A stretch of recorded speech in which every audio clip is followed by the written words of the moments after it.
ನಿಮ್ಮ ಹಳೆಯ ಚಿನ್ನದ ಒಡವೆನ ಅಧಿಕ ಬೆಲೆಗೆ ಮಾರಬೇಕೆ?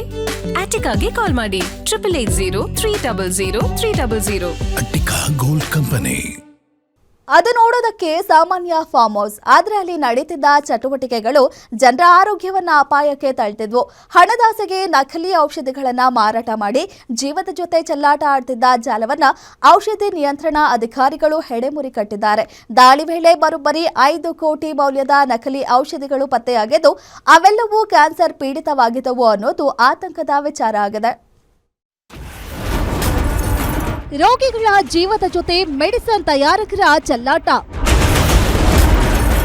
ನಕಲಿ ಔಷಧಿಗಳನ್ನ ತಯಾರಿಸುತ್ತಿದ್ದ ಜಾಲ ಭೇದಿಸಿದ ಪೊಲೀಸರು.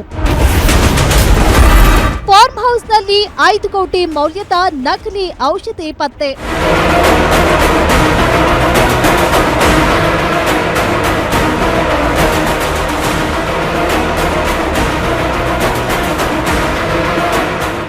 ಸಾಮಾನ್ಯವಾಗಿ ಫಾರ್ಮ್ ಹೌಸ್ ಬಳಕೆ ಮಾಡೋದು ಕೃಷಿ ಚಟುವಟಿಕೆ ಅಥವಾ ವಿಶ್ರಾಂತಿಗಾಗಿ.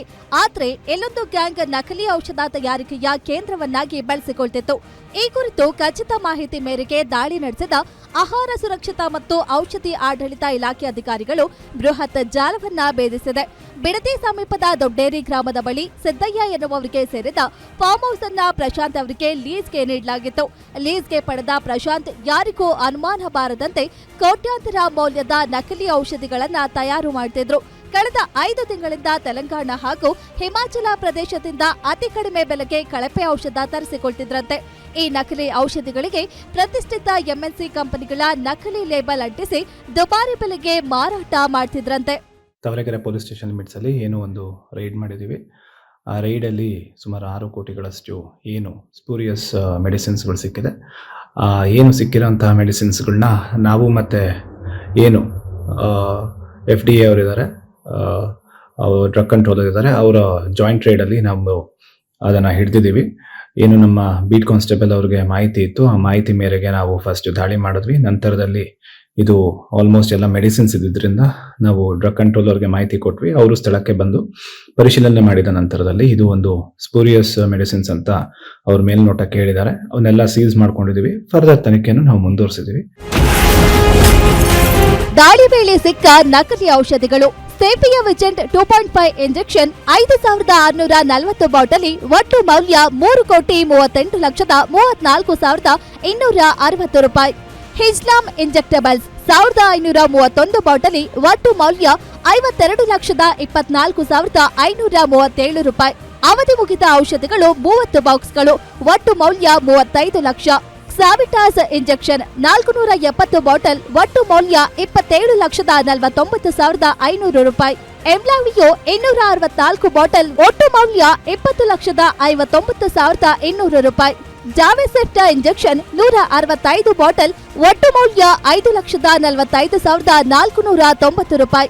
ಇಂಜೆಕ್ಷನ್ ಫಿಲ್ಲಿಂಗ್ ಯೂನಿಟ್ 1 ಯೂನಿಟ್, ಒಟ್ಟು ಮೌಲ್ಯ 5 ಲಕ್ಷ. ಟಿವಿನ್ಸ್ ಐವಿ ಬಾಟಲಿಗಳು 44 ಬಾಟಲ್, ಒಟ್ಟು ಮೌಲ್ಯ 2,06,910 ರೂಪಾಯಿ. ಟಿಗ್ನೆಟ್ ಇಂಜೆಕ್ಷನ್ 44 ಬಾಟಲ್, ಒಟ್ಟು ಮೌಲ್ಯ 2,06,888 ರೂಪಾಯಿ. ಅಜ್ಡಿಯೋ ಇಂಜೆಕ್ಷನ್ 190 ಬಾಟಲ್, ಒಟ್ಟು ಮೌಲ್ಯ 1,48,960 ರೂಪಾಯಿ. ಪ್ಯಾಕೇಜಿಂಗ್ ಸಾಮಗ್ರಿಗಳು 2 ಬಾಕ್ಸ್, ಒಟ್ಟು ಮೌಲ್ಯ 75,000. ನಕಲಿ ಲೇಬಲ್ ಮತ್ತು ಸ್ಯಾಂಪಲ್ಸ್, ಒಟ್ಟು ಮೌಲ್ಯ 2 ಲಕ್ಷ. ಒಟ್ಟು ವಶಪಡಿಸಿಕೊಂಡ ಮೊತ್ತ 4,91,49,575 ರೂಪಾಯಿ.